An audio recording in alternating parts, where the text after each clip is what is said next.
Welcome to Honeybee, real stories of love, lies, and betrayal, where every truth stings.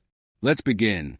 She stood there, arms crossed tightly over her chest, a sharpness in her eyes I had never witnessed before, not in all the years we'd been together. Her voice was steady, yet icy, free of doubt.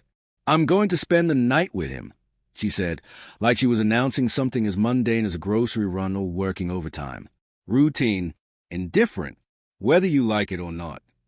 For a few seconds, I just stayed, trying to reconcile the woman in front of me with the one I had once loved so deeply. I had felt something unraveling for weeks. The late-night messages she brushed off with vague excuses, sudden work crises, how her touch faded, and her laughter, once so familiar, simply disappeared. But even with all the unspoken distance growing between us, I hadn't expected to hear the words spoken aloud. And when she did, something inside me cracked in a way I knew I couldn't mend. I didn't raise my voice. I didn't fall apart. I didn't plead.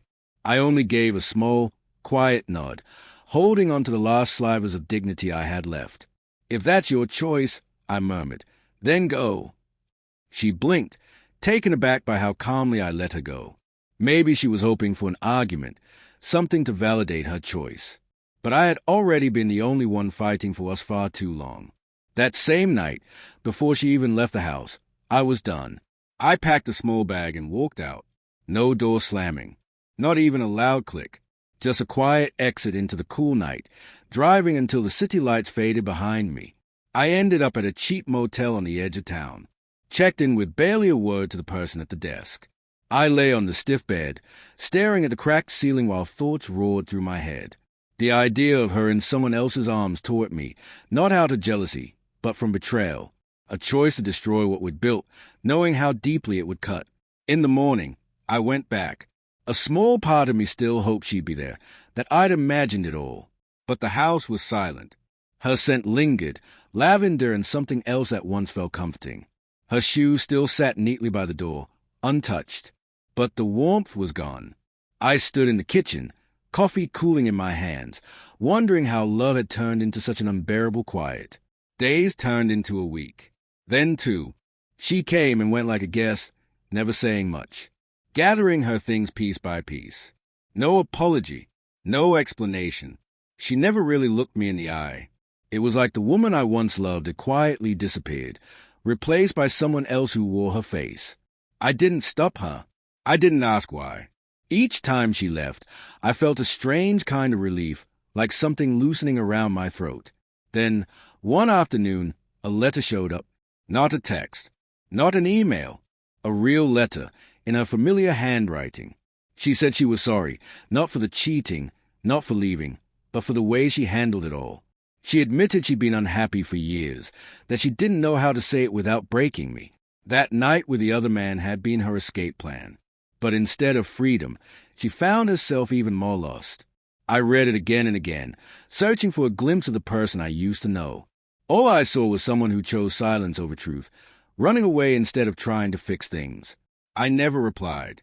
Some endings don't need to be talked through. They just need space. So I poured myself into rebuilding. I started running again, early mornings on empty streets, just my breath and heartbeat for company. I reconnected with old friends, people I hadn't seen since before the marriage, before I vanished into a life I thought would last. I pulled my old camera out of a closet, wiped the dust off, and started capturing life again. Sunsets, strangers, motion. The pain didn't vanish, but over time, it softened into something I could carry without wincing. Months passed. I heard rumors. She'd moved to another city, maybe with him, maybe not. I didn't ask. I didn't want to know. Her life was no longer something I had to carry. I had come to understand that real love isn't about ownership or expectation. It's built on trust, on care. Once that breaks, everything else falls apart like a house built on a cracked foundation. One evening, as the sun sank into the sea and painted the sky with fire, I stood barefoot on the sand. Waves curled around my feet. The breeze pressed gently against my chest, like a quiet reminder that life keeps moving forward. I thought about her, the betrayal, the sleepless nights, the mornings where getting out of bed felt impossible, and then the days that slowly grew lighter. I wasn't angry anymore. I wasn't mourning. I wasn't shattered. I was free, not just from her, but from the weight of what had been, from the illusion that we were ever truly happy. In that freedom, I discovered a peace I didn't know I could feel. Sometimes, the worst heartbreak opens you just enough to let light back in. Sometimes, the thing that breaks you is what finally helps you begin again. And there, in the stillness by the shore, I realized I hadn't just survived. I had healed.